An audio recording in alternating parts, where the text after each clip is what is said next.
Hallelujah hallelujah. इस वचन के द्वारा परमेश्वर सबको आज छुड़ाएंगे। हालेलुया। जो कोई ये वचन सुनेगा, विश्वास करेगा, वो जरूर आजाद होगा हर एक बंधनों से। हालेलुया आमीन। स्वागत है जीवित परमेश्वर की जीवित हजूरी में। आमीन। हालेलुया। कॉन्ग्रेचुलेशंस। बैठ जाओ अपने शरीर में, अपनी बाइबल को उठाओ, बोलो सर्वशक्तिमान परमेश्वर, मैं इस वचन से प्यार करता हूं। ये मेरे शुद्ध रहने का आधार, मेरे चंगे रहने का आधार है। आज जो कुछ मैं सुनूंगा, मैं फल लेके आऊंगा। मांगो अपने हाथों को उठा के। आज मेरा बिलीव है कि परमेश्वर आपको अपना वर्ड दे के यहां से भेजेंगे, क्योंकि मोस्ट इंपॉर्टेंट थिंग, सबसे जरूरी बात जो क्रिश्चियनिटी की है, आज मैं उस बारे में आपसे बात करूं। मोस्ट इंपॉर्टेंट, उससे इंपॉर्टेंट और कुछ नहीं। अपने पड़ोसी को बोलो मोस्ट इंपॉर्टेंट, सबसे जरूरी। आमीन। अगर आप उत्पत्ति से शुरू हो जाओ और प्रकाशित वाक्य तक अगर आप देखो, आपको वही व्यक्ति परमेश्वर के लिए काम करते हुए मिलेंगे जो सेल्फ डेथ में। यीशु मसीह ने कहा, अगर तू अपना क्रूस उठा के मेरे पीछे ना आए तो तू मेरा चेला होने के काबिल नहीं। अब बोलो अपने पड़ोसी को, सबसे जरूरी बात है कि तू अपने आप में मुर्दा हो ताकि परमेश्वर तुझसे काम कर सके। हालेलुया। क्रिश्चियनिटी में अगर आप देखोगे, सबसे ज्यादा काम अगर किसी बंदे ने किया है, वो वही लोग हैं जो अपने आप में मरे हुए हैं। यीशु मसीह ने कहा, अगर तू अपना क्रूस उठा के मेरे पीछे नहीं चलेगा तो तू मेरा चेला होने के काबिल नहीं। अगर कोई मेरा पीछा करना चाहे, अपना क्या उठाए? बोलो अपने पड़ोसी को, क्या उठाए? अपना क्रूस उठाए और क्या करे? मेरे पीछे आए। इब्रानियों की पुस्तक उसका 11 अध्याय, उसकी 25-26, इसलिए कि उससे पाप में थोड़े दिन में सुख भोगने से परमेश्वर के लोगों के साथ दुख भोगना अधिक अच्छा लगा, और उसने मसीह के कारण निंदित होने को मिस्र के भंडार से बड़ा धन समझा, क्योंकि उसकी आंखें फल पाने की ओर लगी थी। इसमें मूसा की बात हो रही। 40 साल वो एक राजकुमार था, बाइबल कहती है 40 साल उसने वो देखा जो उसने पहले कभी नहीं देखा। 40 साल एक ऐसा व्यक्ति जिसके पांव के नीचे जब वो बेड से उतरता था तो सोने की चप्पल आती होगी, चांदी की चप्पल आती होगी, रेड मैट और ग्रीन मैट आते होंगे, वो भी सोने के साथ बुने हुए। और बाइबल कहती, जब उसे यह मालूम हुआ कि मैं एक इब्रानी हूं और परमेश्वर यहोवा का एक सन हूं, तो लिखा उसने मिस्र के राजकुमार के पद को छोड़ दिया और मसीह के कारण निंदित होने को अपना लिया। और बाइबल कहती है, अगले 40 साल उसकी ट्रेनिंग के रहे, जब वो 40 साल मिधान देश में परदेसी होकर रहा, और उसके अगले 40 साल उसके राज्य में रहे, जो परमेश्वर के नाम में उसने लोगों को छुड़ाया। सबसे पहले मूसा ने फैसला किया कि नहीं, मसीह के कारण मैं निंदित होना प्रेफर करूंगा अपना जीवन दुखों में निकालने से। और बाइबल कहती है उसने फैसला किया कि वो परमेश्वर के लिए खड़ा होगा। अगले 40 साल परमेश्वर ने उसे सेल्फ डेथ में रखने के लिए उसके भेड़ और बकरियों को चराने में लगाए। आपका बेस्ट पैदा होगा जब आप क्रूस उठा के सेल्फ डेथ में चले जाएंगे। और कैसे होगी ये सेल्फ डेथ? अपने आप में मरना, अपना क्रूस उठाना, ये आसान नहीं। परमेश्वर आपको निकालेगा अलग अलग चीजों से, दुखों से, निराशाओं से, बीमारियों से, कलेशों से, धोखे से। अगर आप सेल्फ डेथ देखना चाहते हैं तो यीशु मसीह ने कहा, अगर तू अपना क्रूस ना उठाए तो तू मेरे काबिल ही नहीं। और क्रूस उठाने का मतलब यह है अपने आप में मरना। प्रतिदिन अगर तू मेरा क्रूस ना उठाए तो तू मेरे काबिल नहीं। इसका मतलब अपने आप में मरना। अगर तू अपने आप में मरा नहीं तो मेरे काबिल नहीं। अब मैं आपको बताता हूं इसका मतलब क्या है। सेल्फ डेथ ये वो पोजीशन है जब एक विश्वासी इस पोजीशन पे पहुंचते हैं, जिस तरह मूसा पहुंचा और उसने पैसों की परवाह नहीं की, वचन की परवाह की, अपनी पदवियों की परवाह नहीं की, वचन की परवाह की। यह होती है सेल्फ डेथ। बाइबल कहती है यूसुफ 17 साल का था जब अपने पिता की भेड़ बकरियों को चराने के लिए वो जाया करता था, और उसे सपना आता है और उस सपने में परमेश्वर उसको बताते हैं कि वो अपने भाइयों से अधिक ऊंचा किया जाएगा, और इस सपने के कारण उसके भाई उससे बैर करते हैं और उसको सूखे गड्ढे में डाल के मारने की कोशिश करते हैं। वहां से वो निकलता और मिस्र देश में जाता है, और 30 साल तक कभी पोतीपर के घर में, कभी जेल में रहता है। ये 13 साल उसकी सेल्फ डेथ के थे। ये 13 साल में परमेश्वर ने उसे तैयार किया कि कैसे परमेश्वर के ऊपर भरोसा रखा जाए जब वो मौत के करीब था, इमोशनली डिस्टर्ब था, तब भी उसने पोतीपर की पत्नी के साथ सेक्स करना नामंजूर किया। आज कोई पवित्रताई में इसलिए है, उसे मौका नहीं मिल रहा। आज कोई चोरी इसलिए नहीं कर रहा क्योंकि वो फाइनेंस टीम में नहीं, लेकिन जैसे आप उसे मौका देंगे तब मालूम होगा ये बंदा पवित्रताई में है या चोर है या नहीं। हालेलुया।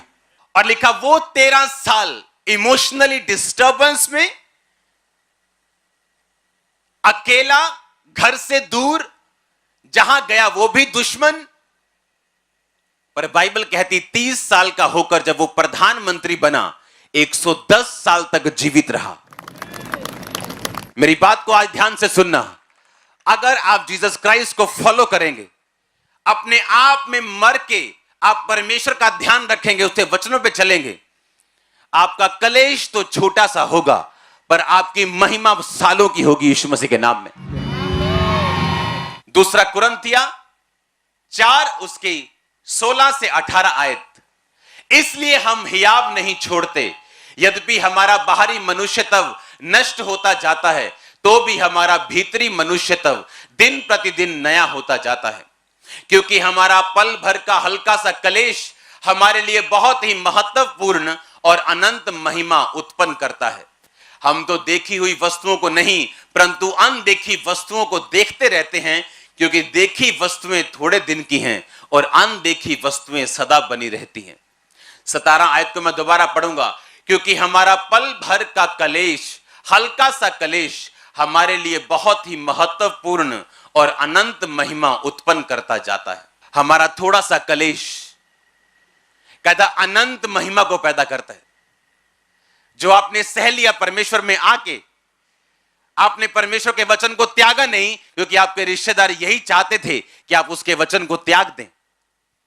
आपने अपने शरीर की नहीं सुनी, व्यभिचार की नहीं सुनी, चोरी की नहीं सुनी, आपने वही किया जो वचन चाहता था। बाइबल कहती है अगर तुम इस तरह चलोगे तुम्हें कलेश का सामना करना पड़ेगा, तुम्हारे लोग तुम्हारे विरोधी हो जाएंगे, लेकिन बाइबल कहती तुम्हारा हल्का सा कलेश अनंत महिमा को पैदा करेगा। उसका 13 साल का कलेश उसके 80 साल के राज्य को पैदा किया उसने। वो 30 साल का था जब प्रधानमंत्री बना और 110 साल तक अपनी कुर्सी पे खड़ा रहा। आप क्या सोचते परमेश्वर ने आपको अपने पास बुलाया? बाइबल कहती थोड़ी देर में वो तुम्हें दुख उठाने के बाद, कलेश उठाने के बाद सिद्ध भी करेगा और स्थिर भी करेगा और तुम्हारे राज्य को बढ़ाएगा भी। जो काम करने के लिए परमेश्वर ने आपको अपने पास बुलाया, वो काम आपकी जिंदगी में वो जाहिर भी करेगा अगर आप परमेश्वर में खड़े रहेंगे तो। बाइबल कहती है उसके भाइयों ने उसे गड्ढे में डाला। उसे मौत का मालूम था, भूख का मालूम था, पोतीपर के घर में रहा, उसे ब्लैकमेलिंग मालूम था जो उसकी पत्नी ने उसके साथ की, ट्रबल मालूम थे उसको, मुश्किलें मालूम थी, मौत का डर मालूम था। बाइबल कहती है उसका कलेश अनंत महिमा को पैदा कर गया और वो 80 साल तक उन लोगों के ऊपर भी उसने राज किया जिनके घरों में वो काम किया करता था। हालेलुया। लेकिन वो 13 साल कौन से साल थे? बोलो सेल्फ डेथ के, बोलो अपने पड़ोसी को क्रूस उठाने के, अपने आप में मरने के, अपनी निगाह में मरने के। आमीन। अगर वो साल आपने गुजार लिए तो राज्य करने के लिए तैयार हो जा। आप जो मांगेंगे परमेश्वर आपको देगा। किसी बात की घटी आपके अंदर नहीं होगी। आप उन चीजों के लिए सफर नहीं करेंगे जिनके लिए आम लोग करते हैं। आप उनसे अबव जिएंगे यीशु मसीह के नाम में। रिसीव करो इस ग्रेस को यीशु मसीह के नाम में। मैंने कहा रिसीव करो इस ग्रेस को यीशु मसीह के नाम में। हालेलुया। छोटा सा कलेश अगर वो व्यभिचार में गिर गया होता, अपने भाइयों के साथ डर के अपने पिता को, अपने भाइयों की चुगली ना की होती, सच्चाई के लिए ना खड़ा हुआ होता, तो वो 80 साल राज्य करने के उसके जीवन में कभी भी नसीब ना होते। मैंने ऐसे लोग देखे अपनी लाइफ में, अपनी पर्सनल लाइफ में, अपने रिश्तेदारी में, जो मसीह में इसलिए नहीं आते, उनको मालूम है यीशु मसीह जीवित परमेश्वर है, सिर्फ इसलिए नहीं आते कि जैसे वो मसीह में आते हैं उनके घर में कलेश शुरू होते हैं। सिर्फ कलेश के डर के मारे वो मसीह में नहीं आते, लेकिन उन्हें यह मालूम नहीं कि सारी उम्र पोती पर के घर में नौकरी करने से यह अच्छा है कि आप सच्चाई के लिए खड़े हो जाएं और 80 साल राज्य करें। अब आपने देख लो, आपने पाप का गुलाम बनना है, क्योंकि अगर शैतान ने आपको चोरी करने के लिए बोला और आपने की, बाइबल कहती है आप चोरी के गुलाम हैं, व्यभिचार के गुलाम हैं, आप जेलसी के गुलाम हैं, माफ ना करने के गुलाम हैं। और बाइबल कहती जब तक आप गुलाम रहेंगे आप राज्य नहीं कर सकते। लिखा जो जिससे हार जाता है उसका दास बन जाता है। आप हार गए व्यभिचार से, वो आप पे हावी हो गया। आप हार गए चोरी से, वो आप पे हावी हो गई। आप हार गए पाप से, वो आप पे हावी हो गया। बाइबल कहती आप उसके दास बन गए, और अगर आप पाप के दास हैं आप परमेश्वर के लिए राज्य नहीं कर सकते। जो मोस्ट इंपॉर्टेंट थिंग मैंने क्रिश्चियनिटी में देखी है, जो लोग कामयाब हुए, कामयाब रहे और लाइफ के लास्ट साल तक कामयाब रहे, वो वही लोग हैं जो अपने आप में मर चुके हैं। अगर आप अपने आप में मर चुके हैं, आपको किसी बात की चिंता नहीं होनी चाहिए। कोई आपको आपकी बेइज्जती करे, आप तो मर चुके हैं। कोई आपकी प्रशंसा करे, आप तो मर चुके हैं। कोई आपसे वैर रखे, आप तो मर चुके हैं। एक मरा हुआ बंदा वैर कैसे रखे? अगर आप मर चुके हैं अपने आप में, आप राज्य करने वाले हो बहुत जल्दी। फिर आप देखेंगे जो चीजें आप चाहते हो आपके घर में हो, आपके बच्चे आपके हिसाब से करें, वो होनी शुरू होंगी। आपकी फैमिली आपके हिसाब से करे, वो होनी शुरू होंगी। क्योंकि अगर आप परमेश्वर के साथ खड़े रहेंगे, वो आपको राज्य करने के लिए देगा। आप अपनी लाइफ में, अपने एरिया में, अपने बिजनेस में, अपनी फैमिली में आप किंग होंगे, आप क्वीन होंगे यीशु मसीह के नाम में। आप मेरी बात समझ रहे कि नहीं? जो चीजें परमेश्वर ने आपको देनी है वो इस चीज के साथ जुड़ी हुई। सेल्फ डेथ, बोलो पड़ोसी को, अपने आप के लिए मरना और मसीह के लिए जीना। हालेलुया। इसलिए जब हम बपतिस्मा लेते हैं, हम क्या करते हैं? हम पानी में गाड़े जाते हैं। मतलब हम क्या हो गए? मर गए। वो पानी नहीं होता, वो कब्र होती। पानी में डुबकी मारने का मतलब क्या? मसीह में गाड़े गए, जिस तरह यीशु मसीह गाड़ा गया। और उठने का मतलब जी उठना, जिस तरह यीशु मसीह जी उठा। वो कहता अब तुम मसीह के लिए जी उठे हो, बाकी जीवन अपने शरीर के अनुसार नहीं, मसीह के अनुसार चलाना। हालेलुया। तो क्या व्यभिचार मसीह के अनुसार है? जेलसी मसीह के अनुसार है? क्या चोरी मसीह के अनुसार है? बोलो। अगर हम मसीह के अनुसार जिएंगे नहीं, तो उसके अनुसार हम राज्य भी नहीं करेंगे। मोस्ट इंपॉर्टेंट चीज जो मैंने क्रिश्चियनिटी में देखी, अपने पास्टर दोस्तों में देखी है, जिन्होंने अपने एरिया को चेंज कर दिया, राज्य किया, सेल्फ डेथ। आपको चर्च में काम करने के लिए सेल्फ डेथ की जरूरत है। आपको प्रचार करने के लिए सेल्फ डेथ की जरूरत है। अच्छा विश्वासी बनने के लिए सेल्फ डेथ की जरूरत है। अपने आप के लिए मरना और मसीह के लिए जीना। यह शरीर आपका नहीं, किसका है? अगर यह बीमार हो तो किसकी जिम्मेवारी होगी? परमेश्वर की। अगर हम इस तरह से चलेंगे और हीलिंग को कमांड करेंगे, वो भी होगी। डिलीवरेंस को कमांड करेंगे, वो होगी। हम जो मांगेंगे हमें मिलेगा। हालेलुया। अपने पड़ोसी को बोलो सेल्फ डेथ, ऊंची आवाज में बोलो, अपने आप के लिए मरना। इसीलिए प्रभु यीशु मसीह ने क्या कहा? उसने कहा अगर तू मेरा अपना क्रूस उठा के मेरे पीछे ना चले तो तू मेरे योग्य नहीं। प्रतिदिन अपना क्रूस उठा के अगर तू मेरे पीछे ना चले तो तू मेरे योग्य नहीं। एवरी डे उसने कहा अपने आप के लिए तू मर चुका है। जो सेल्फ डेथ में नहीं जीते वो पैसा नहीं बो सकते, उनको वो प्यारा लगता है। जो सेल्फ डेथ में नहीं जीते वो सेवा नहीं कर सकते, काम नहीं कर सकते, प्रचार नहीं कर सकते। हालेलुया। मोस्ट इंपॉर्टेंट चीज जो मैंने क्रिश्चियनिटी में देखी है वो है अगर आप सेल्फ डेथ में जी रहे हैं तो, अगर आप अपने आप में मर चुके हैं तो। किन्होंने राज्य किया है परमेश्वर में? जो अपने आप के लिए मर चुके हैं। Daniel, Shadrach, Meshach, Abednego self death में जी रहे थे। कैसे? क्योंकि उन्हें खोजा, उन्हें किन्नर बना दिया गया था। उन्हें मालूम था उनकी शादी नहीं होगी, वो सिर्फ परमेश्वर के लिए जी रहे थे। सुबह प्रार्थना, दोपहर प्रार्थना, रात प्रार्थना। मूसा वो शादीशुदा था लेकिन बाइबल कहती सेल्फ डेथ में था। यह सबूत इस बात का यह है कि उसने मिस्र की गद्दी को छोड़ के आम लोगों के साथ वो हो गया, क्योंकि वो सेल्फ डेथ में था। कोई पैसा नहीं छोड़ेगा अगर वो अपने आप में मरा हुआ नहीं। विरोध करना नहीं छोड़ सकता अगर अब मरा हुआ नहीं। जरूर बदला लेगा अगर वो मरा हुआ नहीं है तो, लेकिन अगर मरा हुआ है अपने लिए वो बदला नहीं लेगा। क्या लाश बदला लेती है कभी? लाश बदला लेती है कभी? लिखा अपने आप को मरा हुआ समझो और मसीह में जीवित समझो। हालेलुया। लाश बदला नहीं लेती।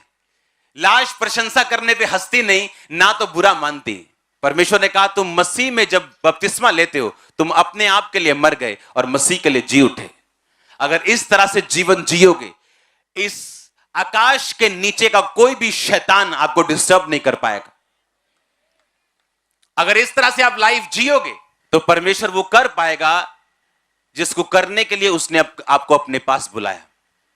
उसकी योजना अलग थी यूसुफ के लिए, मूसा के लिए अलग थी, डैनियल के लिए अलग थी, पतरस के लिए अलग थी, पौलुस के लिए अलग थी, और आप सबके लिए अलग है और सबके लिए बड़ी है। और सब आप एक एक जन मोस्ट इंपॉर्टेंट वीआईपी पर्सन हो परमेश्वर के सामने। सिर्फ प्रचारक ही नहीं, आप सब लोग, एवरीबॉडी। लेकिन प्रचारक डिफरेंट क्यों रहता है? क्योंकि वो कॉल्ड है इस काम को करने के लिए और वो परमेश्वर को वो समझता है जो वो आपको समझा रहे हैं। अगर आपने अपनी लाइफ में जो परमेश्वर ने आपके लिए सोचा, अगर आपने वो कर दिया और आप ओवरकम कर गए शैतान के ऊपर, पाप के ऊपर, सेल्फ डेथ में अगर चले गए, तो आपको सचमुच नजर आएगा किस ग्रेट पर्पस के लिए परमेश्वर ने आपको अपने पास बुलाया। आप धीरे धीरे उसमें शामिल होते जाएंगे। आपके बच्चे इन्वॉल्व होंगे, आपके लोग इन्वॉल्व होंगे, सब कुछ एक जगह इकट्ठा होकर परमेश्वर के लिए काम करना शुरू कर देगा जब आप इस रीति के साथ चलेंगे तो। हालेलुया। हर एक लाइफ में परमेश्वर की योजना अलग है। हर एक लाइफ के लिए आपके लिए अलग योजना है परमेश्वर की, लेकिन रिजल्ट एक ही है जो ग्लोरियस है, महिमा से भरा हुआ है, गवाहियों से भरा हुआ है, जीत से भरा हुआ है। हालेलुया। वो 13 साल की शर्मिंदगी थी और 80 साल का घमंड और राज्य था। क्या लेना चाहते हो? उन 13 सालों में परमेश्वर के साथ समझौता करके अपने 110 साल उसी नौकर की तरह जीना चाहते हो, या उन 13 सालों में सच के लिए खड़े होके 80 साल राज करना चाहते हो? ये आप पे निर्भर करते हैं। अगर आप शरीर के नौकर हैं, पाप के नौकर हैं, गंदी आदतों के नौकर हैं, तो आप परमेश्वर के लिए राज्य नहीं कर सकते। हालेलुया। तैयार हैं आप राज्य करने के लिए? यस नहीं सुना मेरे को? तैयार है आप राज्य करने के लिए? आपको बेस्ट परमेश्वर देने जा रहे हैं। बेस्ट प्लेसेस में आपकी लाइफ में देख रहा हूं, बेस्ट देशों को आपकी लाइफ में देख रहा हूं। आप तैयार है क्या? सुना नहीं मैंने कहा आप तैयार है क्या? अपने पड़ोसी को बोलो, बोलो सेल्फ डेथ, अपने आप में मरना। आमीन। अगर आप अपने आप में मर चुके हैं, आप बदला लेंगे क्या? आप लेंगे बदला? आप माफ करेंगे, आप बदला नहीं लेंगे। आप प्रेयर करेंगे, परमेश्वर के साथ रहेंगे, आप डरेंगे नहीं, क्योंकि आप पहले से मर चुके हैं। किन लोगों को शैतान परमेश्वर से दूर ले जाते हैं? बोला देख, देख शदाइया देख, तू भी अपने भरावां नाल मिलिया हुंदा अज तू गड्डे च नहीं सी होना, हुण तू मिस्र च आ गया। देख शदाइया जे तू भरावां दे नाल हुंदा बना के रखदा ते तू भी उन्हां नाल इंजॉय करदा लाइफ नूं। अब तू नौकर बन गया। अगर तू अपने भाइयों के साथ बना के रखता तो तू यहां मिस्र में ना आता। कितना डिस्टर्ब किया होगा इमोशनली शैतान ने उसको, इमेजिन करके देखो। पर वही जीते जिन्होंने शैतान के सिर के ऊपर पांव रख के आगे बढ़े हैं, जो उसकी बातों को रद्द करके आगे बढ़े, वही जीते हैं। हालेलुया। आपने फैसला करना है। अब आप शैतान के नौकर बनना चाहते हैं, पाप के नौकर बनना चाहते हैं, तो आप परमेश्वर के लिए राज नहीं कर सकते। वो काम परमेश्वर कभी पूरे नहीं कर सकता जो उसने आपकी लाइफ में सोचे हुए हैं। अगर आप पाप के दास हैं, पाप के नौकर हैं, शैतान के नौकर हैं तो। हालेलुया। आपको एक साइड चुननी पड़ेगी। एक साइड आपको हमेशा परमेश्वर की ओर लेके जाने की कोशिश करेगी और एक तरफ शैतान आपको हमेशा शरीर की बात सुनने के लिए मजबूर करे, और वो फैसला निर्धारित करेगा आप अपनी लाइफ में कहां तक जाएंगे। हालेलुया। जो शांति, जो आनंद आप फील कर रहे होंगे, मैंने कभी महसूस नहीं किया ऐसा अपनी लाइफ में। आप जीवित और यहां बैठे हैं, हां, और वचनों को अपनी आंखों से आपने कंप्लीट होता देखा कि वो तुझे बहेलिये के जाल से और महामारी से बचाएगा। आमीन। वो तुझे अपने पंखों की आड़ में ले लेगा और तू उसके पैरों के नीचे शरण पाएगा। उसकी सच्चाई तेरे लिए ढाल और झिलम ठहरेगी। तू ना रात के भय से डरेगा, ना उस तीर से जो दिन को उड़ता है, ना उस मरी से जो अंधेरे में फैलती, ना उस महारोग से जो दिन दोपहरी में उजाड़ता है। तेरे निकट 1000 तेरी दाहिनी और 10,000 गिरेंगे परंतु वह तेरे पास ना आएगा। हालेलुया। परंतु तू अपनी आंखों से दृष्टि करेगा और दुष्टों के अंत को देखेगा। हालेलुया। पूरा होते देखा हमने वचन को। महामारी ना आती कभी देखते ना हम। हां, ये पौलुस के टाइम में आई, प्रेरितों के टाइम में आई, अकाल पड़े ताकि परमेश्वर अपने वचन को आपको दिखाए। प्रार्थना आपको हेल्प करती सेल्फ डेथ में जीने के लिए। फास्टिंग आपकी सहायता करती अपने आप में मरने के लिए। बाइबल रीडिंग से आप परमेश्वर की उपस्थिति को महसूस करते हो, जीवन को महसूस करते हो। लोग बोलते हैं किस प्रकार हम व्यभिचार से बचे रहें, किस प्रकार हम पाप से बचे रहें। बाइबल कहती है उसके वचन को अपने दिल में रखने से और सावधान रहने से हम पाप से बच सकते हैं। उन लोगों के रिजल्ट देख के जिन्होंने पाप किया और उन्हें क्या हासिल हुआ, हम पाप से बच सकते हैं। जब हम प्रार्थना करने के लिए बैठते हैं, अपना बेस्ट टाइम हम परमेश्वर को देते हैं, वो सेल्फ डेथ करता है आपकी। आप अपने आप में मरते हैं, अपने शरीर, अपने आत्मा में आप ब्लेस्ड होते हैं और अपनी निगाह में आप मरते हैं। बाइबल कहते हैं जब मूसा पहाड़ के नीचे आ रहा था, उसके चेहरों से किरणें निकल रही थी, लेकिन मूसा को यह मालूम नहीं था। जब आपको अपना आप मालूम नहीं होगा, आपके चेहरों से किरणें निकलेंगी, ग्लोरी निकलेगी खुदावंद।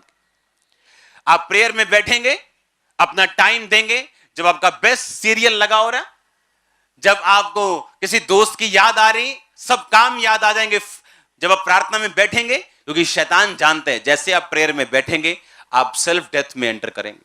आप फास्टिंग करेंगे, अपनी भूख को कंट्रोल में करेंगे, अपने शरीर को कंट्रोल में करेंगे, आप सेल्फ डेथ में एंटर करेंगे।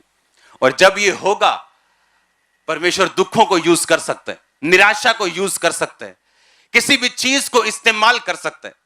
उन दुखों में परमेश्वर के ऊपर सवाल ना उठा के वफादार रहना, क्योंकि आपके राज्य करने को परमेश्वर ठान चुका कि वो आप करें, ठान चुका है वो। लेकिन अगर आप कॉपरेट करेंगे, उसकी सहायता करेंगे कि वो आपको उस स्थान पे लेके जा सके, वो आपको लेके जाएगा। हालेलुया। आप प्रेयर करेंगे, आप सेल्फ डेथ में एंटर करेंगे, आप टाइम पे करेंगे परमेश्वर को। अगर आप प्रार्थना करेंगे, अपनी लाइफ को आप सीधा भी रखेंगे, क्योंकि आपको मालूम है आपकी प्रेयर तभी कबूल होगी जब आपकी लाइफ सीधी है। हाँ या ना? आप फास्टिंग करेंगे, अपनी भूख के ऊपर आप एक हथौड़ा मारेंगे, उससे मालूम होगा हां आप उस तरफ चल पड़े हैं जहां से परमेश्वर आपको आगे लेके जाएगा। जो भी आपकी लाइफ की जरूरत है, एनीथिंग, शारीरिक जरूरत की मैं बात कर रहा हूं, अब वो आपका हस्बैंड हो, आपके बच्चे हो, आपका फाइनेंस हो, एवरीथिंग आपके पास बेस्ट होगा। एवरीथिंग, मैं आपको सच कह रहा हूं, एवरीथिंग। अगर आप इस तरीके से परमेश्वर में चलेंगे तो ये एक्सपेक्ट मत करना अपने बच्चों से कि वो पवित्रताई में चलें या अच्छी तरह से जीवन बिताएं अगर आपका जिंदगी पाप में है तो। अगर आप एक पैग लगाएंगे और आप बोलेंगे अपने बच्चे को एक पैग कोई बुरा नहीं, वो 10 लगाने वाला होगा। आप आधा घंटा 1 घंटा प्रार्थना करने वाले होंगे, वो 2.5 घंटे वाला होगा। आपके लोग कभी आपको नहीं सुनेंगे कि आप बोलते क्या हैं, वो देखेंगे आप करते क्या हैं। खासकर आपका परिवार, आपके करीबी लोग। प्रेयर के दौरान आप अपने आप से बाहर आके आप परमेश्वर के साथ मिलते हैं, उसके साथ एक होते हैं। प्रार्थना में आपको परमेश्वर दिखाता है आपकी जिंदगी की कमियां। आपने अपने माता पिता की इंसल्ट कर दी और आपको रोग हो गया, आप प्रेयर करेंगे, तेरे कोड़े खाने से मैं चंगा हो चुका हूं, पापा दी लाओ fire prayer, fire fire fire fire, internet पे प्रेयर लगा के कुछ नहीं होगा। लेकिन जब आप प्रेयर में साथ बैठेंगे, होली स्पिरिट आपको याद करवाएगा कि तुमने एक गलती की है, अपने पिता की इंसल्ट की, अपनी मम्मी की इंसल्ट की, और आप तौबा कर लेंगे, हीलिंग एंटर कर जाएगी। लेकिन होगा कब? प्रेयर में। जब आप प्रार्थना में बैठे होंगे और सब तरह के पापों से फ्री होके बैठे होंगे, मैं नहीं कहता यीशु मसीह बन के, आपके अंदर तौबा का आत्मा जरूर होगा कि मेरे अंदर ये कमियां मैं छोड़ता हूं, चाहे एक दिन ही हुआ हो क्यों ना छोड़े हुए। आप प्रार्थना में बैठेंगे, होली स्पिरिट आपको याद करवाएगा आपने क्या करना है, वो धीरे धीरे आपको बताएगा आपको क्या करना है अपने परिवार के लिए, अपने फाइनेंस के लिए, कहां कमी है, कैसे छोड़ना है, कैसे आगे बढ़ना है। आप प्रेयर में बैठेंगे, सेल्फ डेथ में एंटर करें। आप फास्टिंग में जाएंगे, सेल्फ डेथ में एंटर करेंगे। साथ में वर्ड पढ़ेंगे, आपको समझ आएगा, परमेश्वर आपकी बुद्धि को खोलेगा, आपकी स्पिरिचुअल आईज को ओपन करेगा, आपने कहां अपनी लाइफ में क्या करना और कौन सा डिसीजन लेना। एक डिसीजन लाइफ चेंज करता है बंदे की, 10 नहीं। फेसबुक का मालिक कौन था? एक साधारण स्टूडेंट। एक डिसीजन लिया कि नहीं, एक ऐसा ऐप बनाएंगे जहां पे लोग सोशलाइज हो सके। दुनिया चेंज कर दी कि नहीं कर दी? आधे से ज्यादा यहां लोग फेसबुक देख के आए होंगे चर्च में। हो गई दुनिया चेंज के नहीं हुई? हां, आप घरों में थे, आपने फेसबुक पे प्रचार देखा, एक आइडिया। सोचो अगर परमेश्वर के आप साथ हों तो वो किस तरह की ब्लेसिंग आपको दे सकता है। अगर साधारण लोग एक आइडिया से चेंज हो सकते हैं, सोचो जो आइडिया परमेश्वर आपको हेवनली देगा वो कितना बड़ा होगा। अपने हाथों को उठा, बोलो परमेश्वर मेरी बुद्धि को खोल दे, आत्मा को खोल दे और मेरी सहायता कर सेल्फ डेथ में जीने के लिए। मेरी सहायता कर। ऊंची आवाज से बोलो थैंक यू जीसस। मांगो अपने हाथों को उठा के कि परमेश्वर मैं सेल्फ डेथ में जी सकूं, प्रार्थना में जी सकूं, ताकि मैं राज्य कर सकूं। हिला के अपने हाथों को ऊंची आवाज में प्रार्थना करो।